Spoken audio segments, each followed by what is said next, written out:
এই মনে করেন নামাজ পড়ি, রোজা রাখি, তাহাজ্জুদ পড়ি, কালো বোরকা পড়ি, আমি নেককার মহিলা।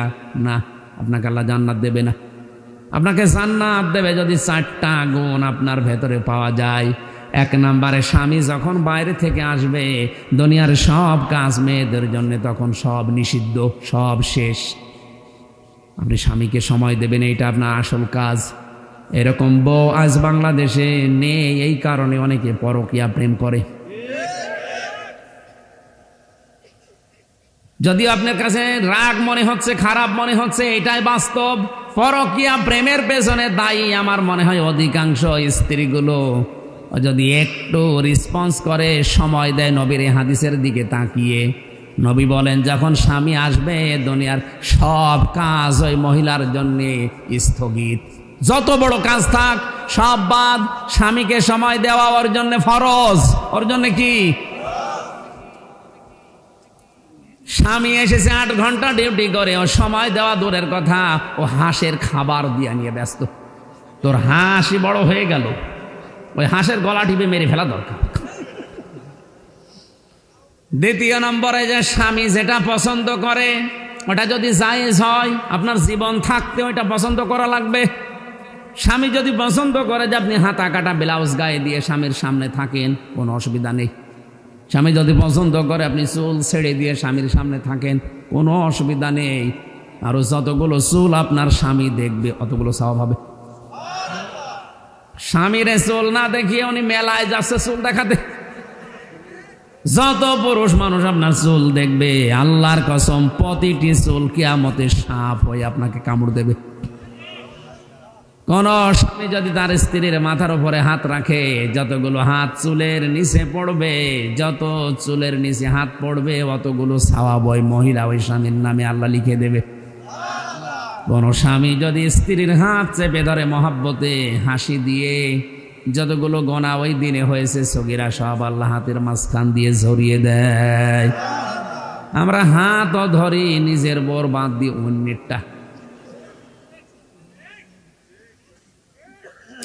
স্বামী আমার এখানে, আমি যারা আছি এখানে যত স্বামী বসে আছে, প্রত্যেকটা স্বামী পছন্দ করে এটা যে বিয়ের পরে যেন আমার মা বাবা আমার সাথে থাকে। কথা বলা লাগবে। কিন্তু আজ 100টার 98টা বউ এটা চাই না।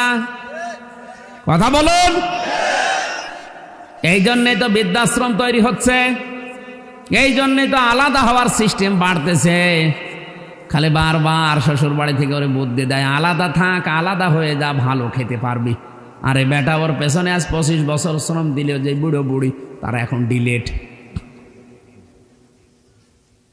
কার কার বউ এরকম আছে যে আলাদা থাকতে চায়, বউ মা বাবার সাথে থাকতে চায় না? হাত তোলেন তো।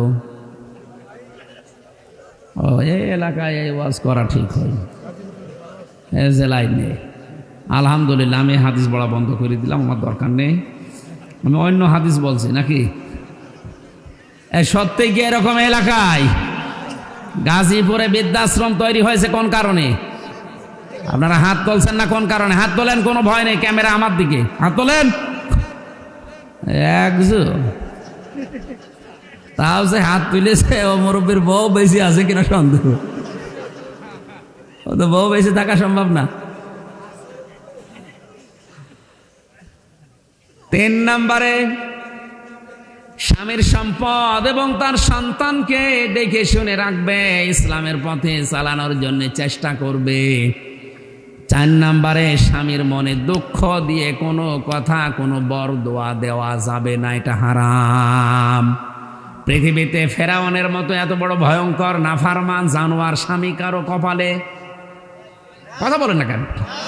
কি জানোয়ার ছিল, নিজের স্ত্রীর হাতে পেরেক লাগিয়েছে, পায়ের ভেতরে শলাকা লাগিয়েছে, কপালে পেরেক লাগিয়েছে, আর মাথার উপরে গরম তেল ঢেলে দিচ্ছে। কোরআনে কারিমে আল্লাহ একজন মহিলার নাম দিয়েছে যাকে আল্লাহ জান্নাতে একটা ঘর বানিয়ে দেবে। ইদে ক্বালাত রব্বি বিনিলি ইনদাকা বাইতান ফিল জান্নাতি ওয়া নাজ্জিনি মিন ফিরআউনা ওয়া আমালিহি ওয়া নাজ্জিনি মিনাল কওমিজ জালিমিন। ও গাজীপুরবাসী, এটা ইউটিউবে কালকেই ছড়িয়ে যাবে, হাজার হাজার মহিলারা এটা শুনবে শিক্ষা নেওয়ার জন্যে। ফেরাউনের স্ত্রীকে আল্লাহ ঘর এমনিতে বানিয়ে দেয়নি। এর অত্যাচার যখন তার স্বামী লোকজন দিয়ে করাচ্ছিল, আল্লাহ পাক জান্নাত পাঠিয়ে দিলেন জিবরাইলকে দিয়ে, ধরো তুলে ধরো।